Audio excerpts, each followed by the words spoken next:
আপনি যেই কোনো রোগে আক্রান্ত হন না কেন, আপনি যদি সূরা ফাতিহা পড়ে ফু দেন, সুস্থ করবে কে?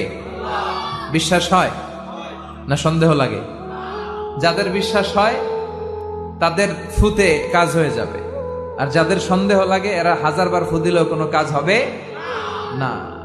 বিষ্ণু ঈসা ইসলাম সূরা ফাতিহা পড়ে সাহাবাদেরকে ফু দিতেন, আবার সূরা ইখলাস, সূরা ফালাক, সূরা নাস পড়ে ফু দিতেন।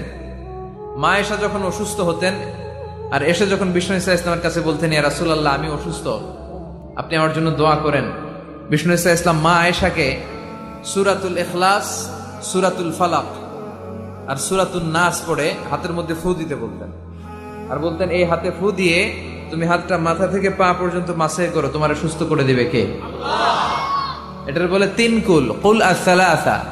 কি বলে?